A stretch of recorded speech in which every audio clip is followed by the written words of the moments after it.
Okay, let's get started. Anyone that joins in can just pick up where we started. So if you have any questions, I think the easiest way to do it is through the chat, and we can go through, and then at the end we'll also have a Q&A, so feel free to ask anything you want. I'm just going to mute everybody just for background noise. Okay, Roofing 101. The start of your new career of learning about roofing. So just to go through the agenda, we're just going to talk a little bit about what you can expect working with detail roofing. Then we're going to go into inspections and roof maintenance, typical roof systems you encounter, what to look for on the roof, and then, as I mentioned, a Q&A at the end. So detail roofing. Our fleet size allows us to have crew response times to solve all your problems very quick. Detailed reporting is a huge part of our business. All our technicians take photos before, during, and after, and then we put that information into a report to send to you.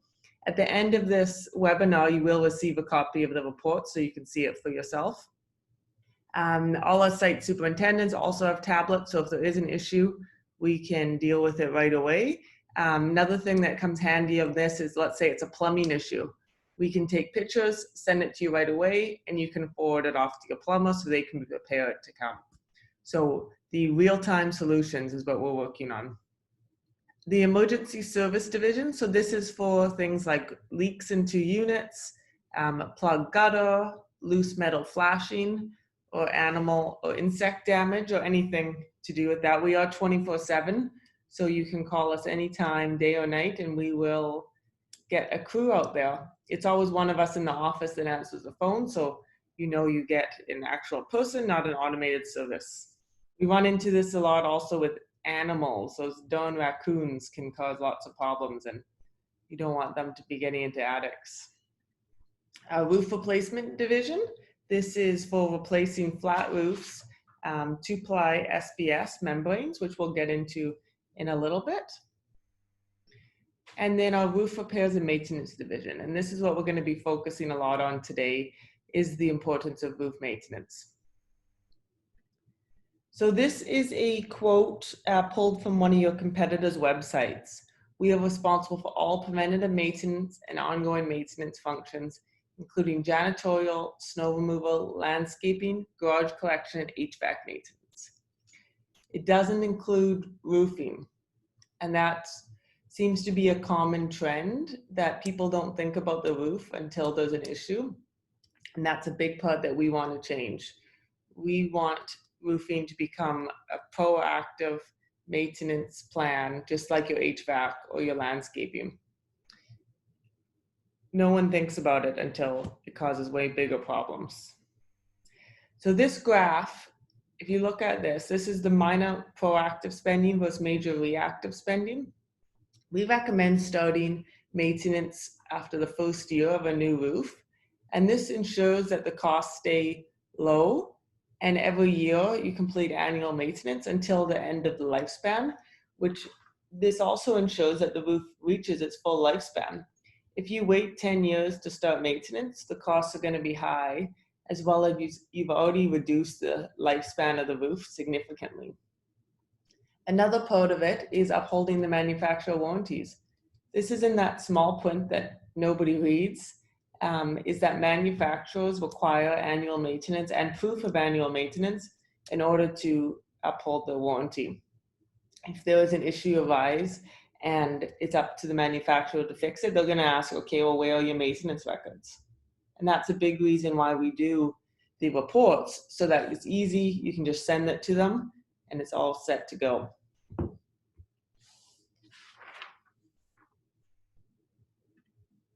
So why is maintenance important? Well, the roof represents approximately 5 to 7% of capital building costs, but it covers 100% of the building and the content.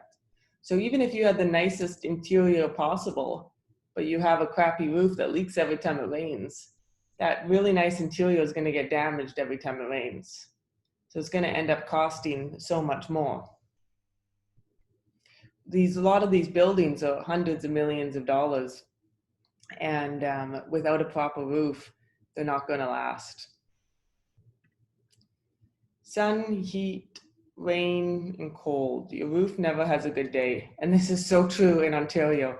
You have the extremes. You have extremely hot, which isn't great for a roof, and you have extremely cold, which isn't great for a roof. So within that, we have to make sure that it's properly maintained so that it can handle these type of extremes. So we're going to go through a typical scope, roof maintenance scope, so we can go through what to look for and items that have to be done. So we'll get started. So fall protection. Fall protection is the most important part of anything to do with roofs. And this is what really separates a lot of companies from the proper qualified companies and Joe's company, is that the liability of fall protection is huge. WSIB and the Ministry of Labor really cracking down on this, and to make sure that everybody's safe and to make sure that the condo corporations are not liable for anything. Our technicians fill out 9 pages of paperwork before they even set foot on a roof. And this ensures that they've thought about all the hazards, they've had a good plan so that they can go home at the end of the day and that everything on your condo corp can go well. So temporary anchors. On shingle roofs, we set up temporary anchors for the scope of the work. So the technicians go up there, they nail in these anchors, do the scope of work, and then they remove them and fix the ridge cap once they're done. So that's quite a time-consuming process. They can't just install one anchor for the whole scope of work. As you can see in this picture, it shows 2 here. Every 20 feet, we have to have an anchor and 1 for each technician. So if you have 2 guys on the roof, you need 2 anchors for every area. And this is really important. And this will, if you go by a complex, and unfortunately you do see it, that you have the guys just walking on the roofs. Yes, it is faster. However, it is not safe, and there can be a lot of fines and people getting injured.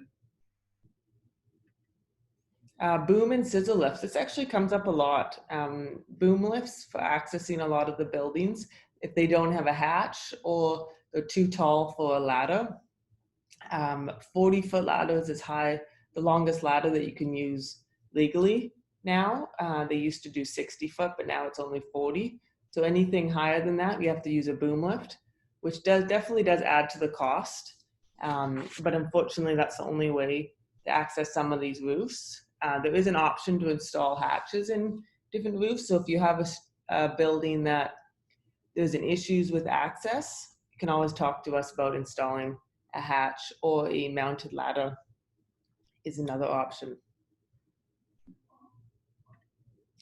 Scaffolding. So there's different ways to use scaffolding. On this is a very tall building that they didn't want us to go inside, so we set it up on the outside. And this one on the right is a deck, excuse me, and the slope shingle roof.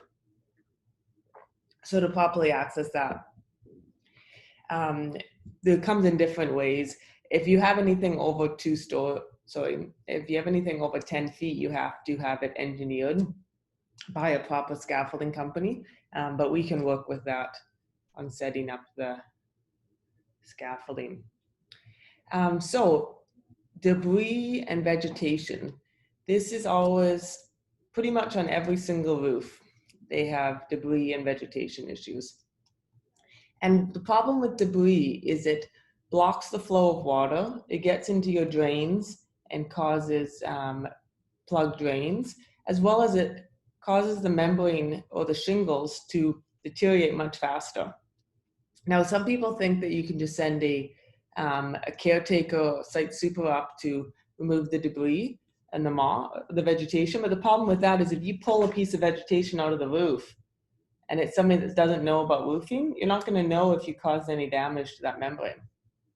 So you have to be careful. When our technicians remove the debris, they often find stuff underneath it, or clean the drain.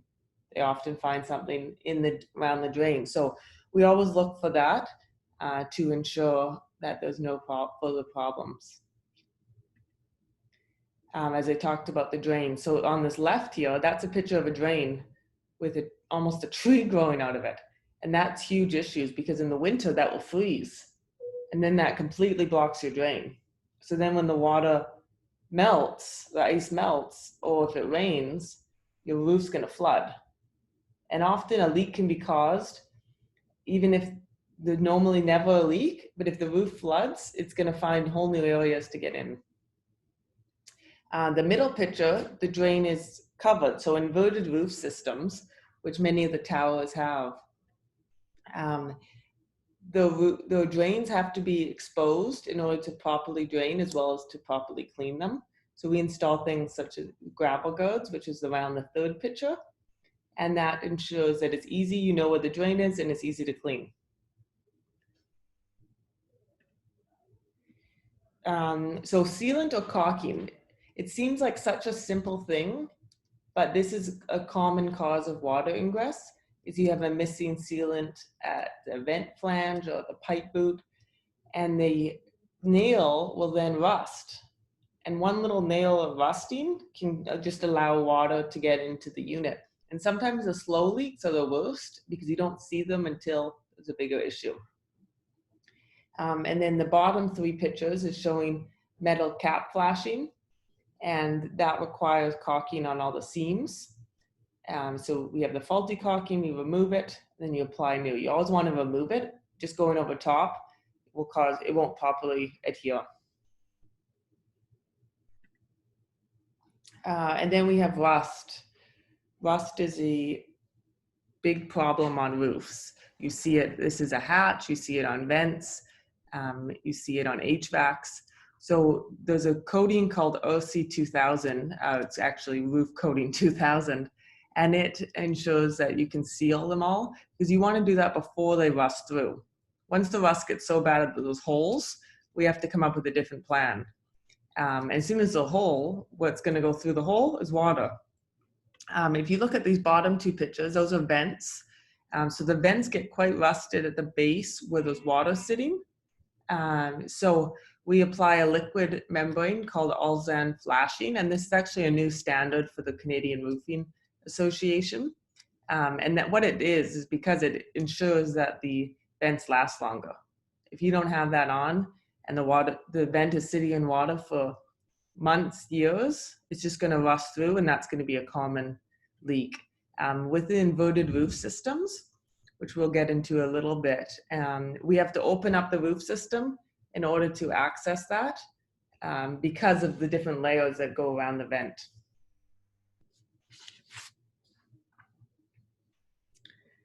So repairing areas of granule loss or damage to the S.B.S membrane. So some of these items are so small that a layman's eyes can't tell.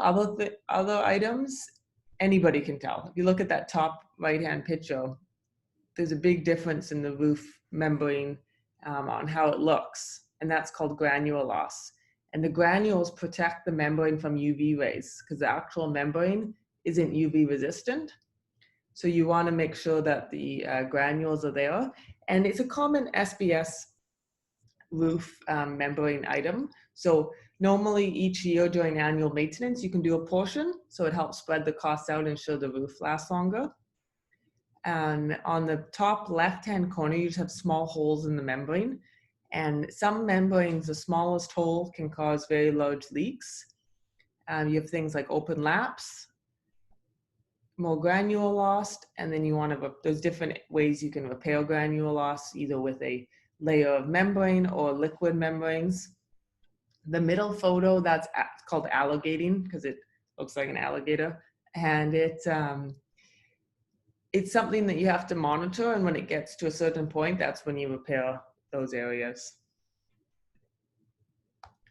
So this is very common we see on new developments is the exposed penetrations at HVAC units. Is these penetrations go right into the building. So if there's nothing to seal them, then there's an open line that goes straight through the building. So what we do is install EPDM wraps with clamps and then sealant around them. And that just ensures no water can get in. The other thing that we see often is when the HVAC guys go there to do the regular maintenance, they sometimes forget to put the wrap back on. So then you have an opening that causes a leak. So it seems like a simple thing, but it can cause a lot of problems. So these are the things that an annual assessment can check on. Downpipes. So especially complexes that are around a lot of trees, you'll see blocked gutters or blocked downpipes, and that will cause leaks and overflows. And in the winter, this really, you don't want this, because then it causes ice on your walkway or your driveway, those type of things. So what we do is we remove the downpipe, clean it all out, and then if the downpipe's salvageable, we put the new downpipe on, or we might have to replace it with a new downpipe. Exposed filter fabric or roof membrane. So this is a big problem that seems simple, but it can cause further problems. On the left-hand side, you have that black area, and that's called filter fabric. Filter fabric is not UV resistant. So if it's sitting like this for a long period of time, it's going to deteriorate and cause openings, which will then go to the next layer in the insulation, which is also not UV resistant, which will damage the insulation, which will then get to the next layer, which is membrane, which with an inverted roof system, the membrane underneath is not UV resistant. So the picture on the right shows the opening all the way down to the membrane, and that can cause big problems because over time that's going to deteriorate and cause more problems. So what we do is we go inspect the membrane or inspect whatever layer is exposed, and then we'll install new insulation, new filter fabric, and put it all back together to ensure that everything is safe and functioning as intended. Okay, so now we'll get into some different roof systems that you'll encounter. So EPDM, PVC, TPO, and liquid membrane. These are all single-ply roof membranes. So what I mean by that is there's no redundancy. There's one layer, that's the layer of the roof membrane, and that's what has to protect your building. These are fine on, let's say, 100,000, 200,000 square foot warehouse where the stuff inside doesn't really matter if there's an issue, if there's a leak. But over a house or over somebody's condo is not a great system because it's not going to last and it's going to cause problems. The problem is that with new developments, liquid membrane is cheap and it's very common. So we get to the point of seeing this on a lot, especially downtown Toronto. I'd say the majority are liquid membrane roofs. And unfortunately, there's nothing you can do at that point except making sure maintenance is done, leaks are stopped, those type of things. So this is an example of the EPDM. So if we look at the graph on the left-hand side, you see the structural decking, which this could be wood or concrete. Then you have the insulation. Then you have an adhesive, just a glue, and then you install the EPDM. So the EPDM is what's protecting all these things. It's similar to bike tire rubber. So very thin, you could probably pull it and rip it. You can definitely drop a pen and that would cause a hole. The birds love this material. They peck at it and they take the insulation out. So that often you'll see one leak just from a little bird peck hole. Built up bituminous roofing, B.U.R, or also tar and gravel. You still see this, but it tends to be an older roof membrane because you can't get the same quality of tar and felt as you used to be able to do. 20 or 30 years ago, this was a great roof system because what it is you have the metal deck or concrete or wood deck, then you have a thermal barrier layer, the insulation, you have an overlayment board, and then the built up roof, what it is it's tar, gravel, tar, gravel, tar, gravel for 4 layers. So some people call it the four-ply system because of that. Like I said, it used to be a great roof system. Now it's not the same quality. So what we always recommend, and same with the manufacturers, is a styrene, butadiene, styrene, S.B.S roof. And this replaces the tar and gravel roof. You'll see often if you're repairing a tar and gravel, You'll repair it with this. This is a torch-on roof system. And if you look at the graph, you have the wood or concrete or metal structure. Then you have a vapor barrier. You have an insulation. Then you have a overlay board. And what this is that it's a torchable board because you can't torch to insulation or it will melt. And then you have the base sheet, which we often call first ply, and the cap sheet. And then at any penetration or wall or curb, you have stripping. So what this is this ensures that there's more redundancy, as well as it allows the building to move without affecting the membrane on the field because it's separate. So we build the field membrane and then we build separate pieces for the stripping. So if you're ever getting a roof replacement, always ask if they're including stripping, because that is something that some companies will skim on. But it's not the same type of roof. So even if you think, oh, well, it's an S.B.S roof, they don't have stripping, that's going to cause big problems because as the building moves, it's going to pull the membrane. Inverted roof systems. So we see this a lot on towers. And this would be with those liquid membranes that we were talking about. And if you see it, it's almost like an upside down roof. That's another name for it. Is you have the structural deck, then you have the membrane right on the deck. Then you have the insulation and then the gravel. So in the traditional roof style, it's the opposite. You'd have the membrane over the insulation. This you have the insulation over the membrane. And what this does do is it protects the roof membrane because liquid membrane is not UV resistant. The problem with this though is that in order to get to the membrane, you have to dig it all out.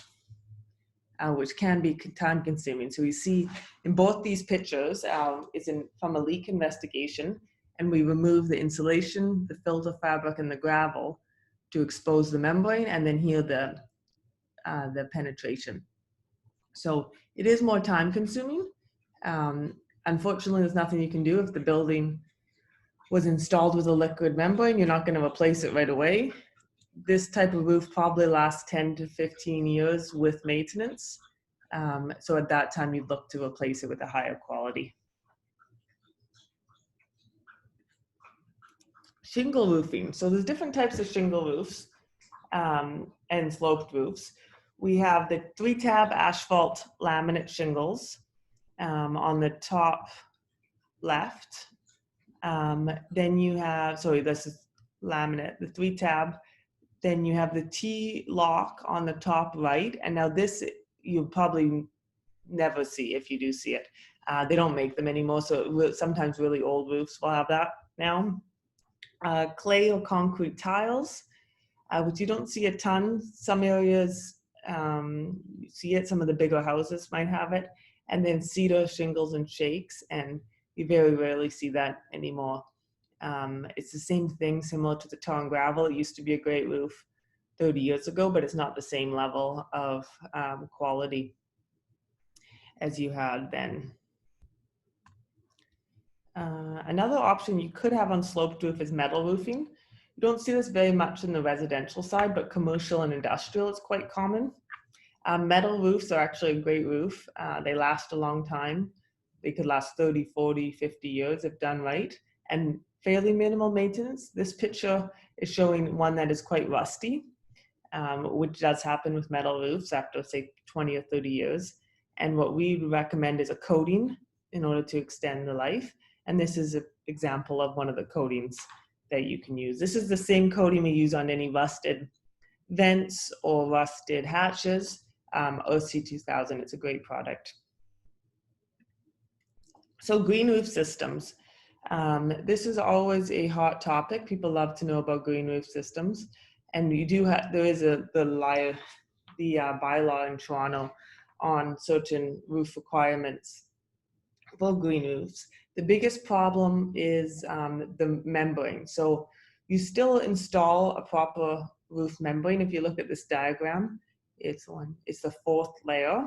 So you have the deck, the vapor barrier, insulation, and then the membrane. And this is really important, is that green roof systems are expensive because of all the layers, but you don't want to cheap out on the waterproof membrane layer.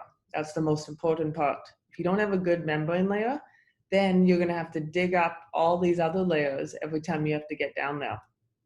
So we see that often is that they really want a green roof system, but it's quite expensive. So to try to cut costs, they go for a cheaper membrane. Well, it would make more sense to do a smaller green roof system with a higher quality roof membrane so that it lasts longer. Because they can be very good roofs because they do protect the membrane if it's done properly.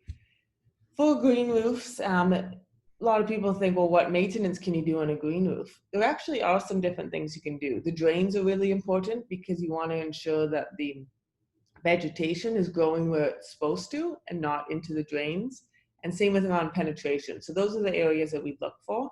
You do also will need a landscaper to work on the green roof to ensure that the plants and the grass don't get out of hand.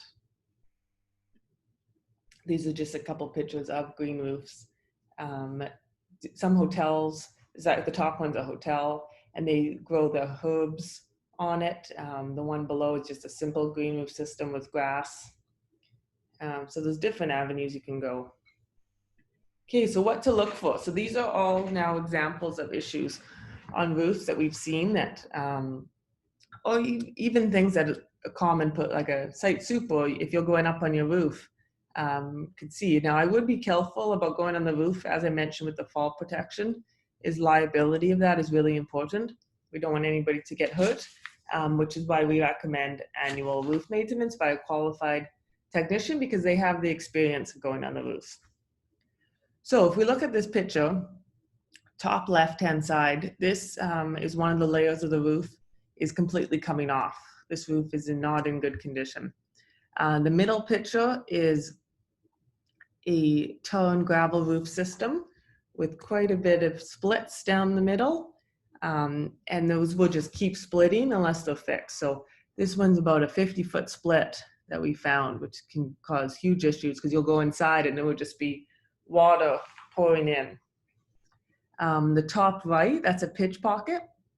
So this is electrical penetration that's been left exposed, and now you have gravel and dirt all in it. Well, water is also going to be able to get through this, follow the pipe inside, and get into a unit. Bottom left, that is not a green roof. That is a patio roof that's been left and neglected and now has vegetation all growing in it. And the problem with this is this vegetation will now get into the membrane below and the roots travel and can cause major issues. So you don't want to just go pull that up. We'll have to take off the pavers and check underneath. So this one is a concrete show. Concrete is terrible for your roof.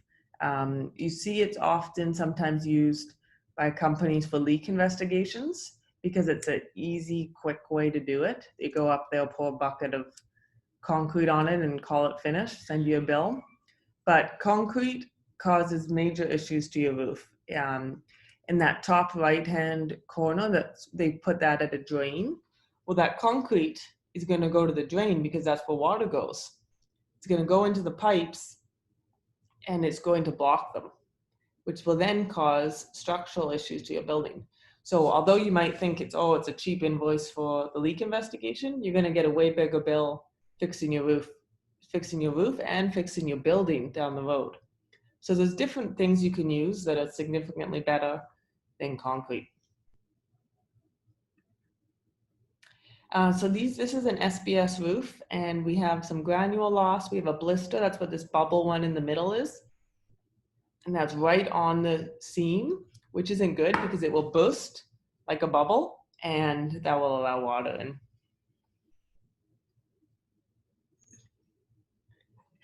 Okay, then we're going on to penetrations and issues. So this top right-hand corner, that's actually a brand new metal roof development, townhouse complex. And that plumbing stack is the wrong type of plumbing stack. On a slope metal roof, they have special plumbing stacks for the slope. Well, this one, they used a flat one, and see how it's really tight in areas? That was gonna add stress to those areas, and that's gonna split and cause a leak. And that's terrible. You just buy a brand new townhouse and you have a leak within a month. And then on the left-hand side are both stack penetrations, and there are openings at the base. And this is why we install that Ulsan flashing, the liquid membrane, or you can also do mastic at the base of them, and they just protects it, adds additional sealant. Okay, so this is metal flashing. If you look on the left-hand side, you see the white metal flashing, it looks good. But then when we open up that metal flashing, the picture on the right top, there's nothing on it, that's just wood. Well, metal is not a waterproofing agent. We see, unfortunately, there's way too much, is that there'll be a leak. We take the metal flashing off and there's no membrane. Well, that's not the metal flashing's fault. It can't protect the wood. So we have to install a peel and stick, which is the bottom left-hand corner. That's literally you peel it, you stick it, it's a waterproofing membrane that protects it, and you put the metal flashing back on it. Sometimes we can do it with using the same metal flashing. Other times it's too tight and we have to install new metal flashing. But this is something really important, and we see it too often, that there's exposed wood. Pawning water, this is always a hot topic. I find board members and residents love to talk about pawning water, especially if it's a lower roof that they can see all the time. They hate looking at that. Pawning water itself isn't that big of an issue as long as your roof is in good condition, as well as your drains are clear. Most manufacturers say between 48 and 72 hours of water on the roof after a rain is okay. When it gets after that, there's different avenues we can go to try to reduce it. Problem is as a building gets older, it settles, more pawning water is going to occur at this time. So as long as you're doing annual maintenance, checking drains are clean, checking the seams and everything is secure, it's not that big a deal. It ends up costing a lot of money to try to fix it, and it's better to wait to get a re-roof, and then there's different things you can do, like sloped insulation if need be. Leak investigation. So a leak, when you get a leak, you should be dealing with it right away. And the problem with some residents or owners is they think, oh, I'll just wait and it can be dealt with later.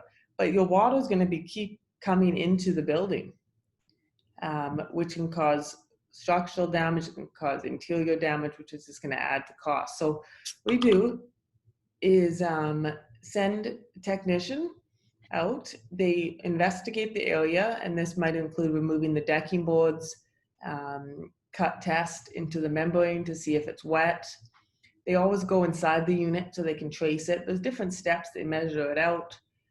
We have to get down to the source of the leak. So we look at these pictures, we have membrane issues, we have failed caulking.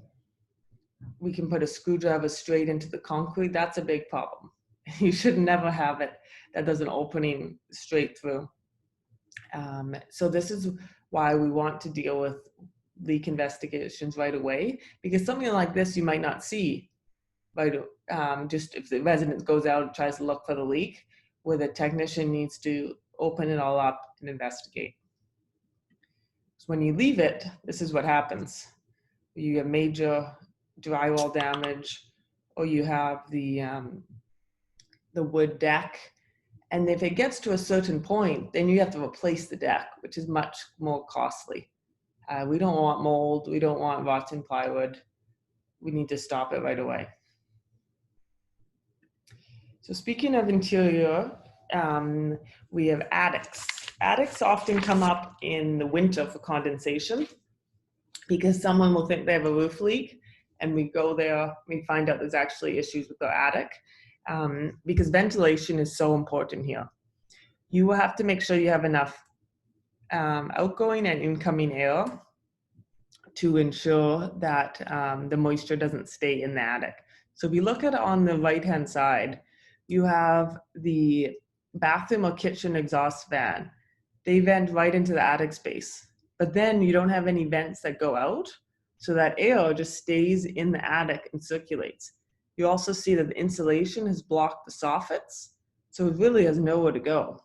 And that's going to cause major condensation issues. Well, on the left-hand side, you see the soffit vents are open, you have the exhaust fan working, then you have two different vents for the exhaust fans venting completely directly out, not into the attic, plus you have a breather vent that's allowing hot air to get out. So that ensures the proper flow and that you don't get condensation. So here's some different things that we do for attic inspections, and these are really important to have somebody trained do it, not just a owner that you tell them, hey, go look in your attic, see if everything's working. Is you have these pink styrofoam things, and what they're called baffles, and they just ensure that the insulation isn't blocking the soffit so that you can have airflow. Then you have, on the right-hand side, you don't have a vent here. Well, that doesn't allow the hot air to get out. So we install additional vent, and then you always want to make sure that your dryer vent is attached properly to the stack to get out, because if it's not attached, then again, the air gets into the attic. So we seal that up to make sure it's nice and tight and the air can get out. If you look at these pictures, these are major issues. There's very heavy moisture and you have some mold and mildew growing on the underside of the sheathing. So this is not only a problem that needs to be fixed, but it's a health problem. Nobody wants mold in their unit, especially if you have an older person or kids. That's so bad for your health. Ice damming. This is also a hot topic because you look at those icicles, one of those falls, that could potentially kill somebody. We went to one this winter and there was an icicle 3 feet wide, 6 feet long. Like, that's crazy if that fell. So the big problem with ice damming, or the big reason it occurs, is similar to the attics, is that there's not proper ventilation. So you have the attic heats, melts the snow, and then the water freezes in dams, and then it melts, then it freezes, so it just keeps building up, and then they eventually break, causing hazards. So there's different things you can do. One thing is normally we'll go and put ice melt on it right away, try to melt some of the ice. We check in the attics to make sure there's proper ventilation. We always want to check to see if there's waterproofing membrane underneath the shingles to make sure that leaks can't occur from when that does melt. So if you have issues with ice damming though, now's the best time to deal with it, is before the winter. So if you knew last year one of your complexes had ice damming, let us know. We'll come on and take a look, and we can come up with a solution before it even happens. Because that's the big goal of this and this presentation and education, is that we want to fix problems before they happen to make your life easier. So because if it's an annual thing that you just get told when to do it, we go do an assessment, do the maintenance, and get everything done, then you're not getting calls in the middle of the night or first thing in the morning from an upset owner about a leak. So we just want to make things easier. Okay, now we're on to questions. So if you have any questions, feel free to put them in the chat. We had some people send in some stuff beforehand, so I will get to that list. Okay, so one of the questions is, I've had multiple contractors complete repairs for the same leak. What should the next steps be? Do I need to replace the roof? Well, that's a good question. Unfortunately, sometimes roofs have multiple issues. So let's say a technician goes, finds a defect, and was able to repair it, but then a month later, there's a leak again. Well, even though the leak may be coming into the same place in the unit, it very much could be coming from a different area, because water travels a lot. Water's always trying to find the best route out. So it might be coming from 20 feet away or 30 feet away, especially on a concrete deck or metal deck. So what I would recommend is that you can do a full leak investigation with water tests and cut tests. So what this is we use water to pinpoint it. We start from the lowest point and move up, and then we do cut tests in the roof along to trace where the water is. So let's say we find water 5 feet away. Well, let's do another cut test 4 feet away. Is it still water, or which direction is it going? So there's different avenues, and what we normally do for the complex leaks is get a whole team involved, sit down and have a plan of attack, and then go from there. Do you need to replace the roof? Not necessarily. The first step would be to do a proper full leak investigation. Sometimes you see a condo corp or a board, they get really nervous about it, so they say, okay, let's just replace the roof, get an engineer involved.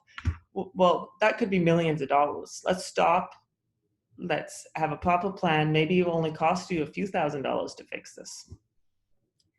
Next question, are metal roofs worth the extra cost? What is the average price difference?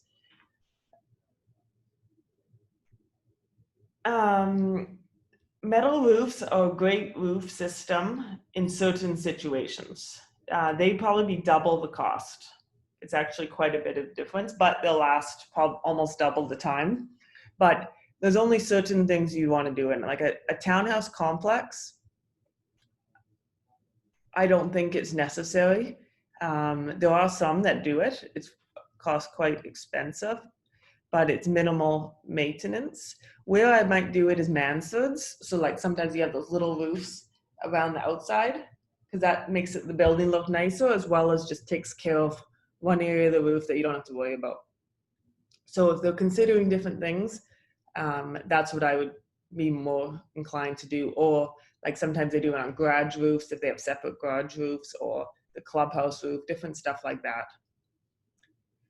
Should we be deterring corporations from installing solar panels? This is most likely going to be very popular over the years. I'm not against solar panels. The thing that I'm against is if you put it on a poorly installed or maintained roof, because then you have all the solar panels on it and you have a problem, well, then the solar panels have to be removed. So what we often do with working with the board is that we'll do a roof assessment before, do all the roof maintenance, get the roof up to proper standards. Then they come install the solar panels, and we'll do a post, we call it a post check. So once they install it, make sure that everything was installed properly. They didn't leave nails on the roof. They didn't puncture the roof. And then it's more important than ever to continue doing annual or even semi-annual roof assessments, just to make sure that everything's okay. We actually looked at doing some on our roofs, but I would just really make sure that the cost is worth it. If you have a 20-year-old roof, it's not going to be worth it, because then those panels are going to have to be removed in a year or 2 or 5 years to replace it and then put back on. If you have a brand new roof, then it's a different situation. And I think it's a good way to help the environment and to save some money. Just make sure you're doing the proper checks. Okay, next question. When is the best time to complete maintenance? There isn't really no best time. Even in the winter you can do it, because there's certain things you can't do if there's 3 feet of snow on the roof, but often we'll have the snow breaks, it will melt, and then we can see different defects that have been coming up. So any time of the year is fine to do maintenance, as long as it's getting done. Okay, I have another question here. My building was recently asked to install a fixed ladder and a guardrail system. Do you guys also provide this service? Yes, we do. We've actually installed quite a few ladders and guardrails, and because there's certain regulations nowadays that, especially if mechanical guys have to go on the roof, is that you have to install a walkway is another thing that you have to do. So if you have those issues, bring it up and we can definitely come up with a plan. Let's see, I have another question. How old does the building need to start maintenance? Well, this goes back to that graph on the proactive versus reactive, is that we recommend starting right away the first year, even if it's under warranty. Even more important if it's under warranty, because then you have to make sure you can uphold the warranty. You don't have to use the specific company. You just have to use a qualified company that the manufacturer requires. So you should start first thing, keeps the cost low, and then we can go from there.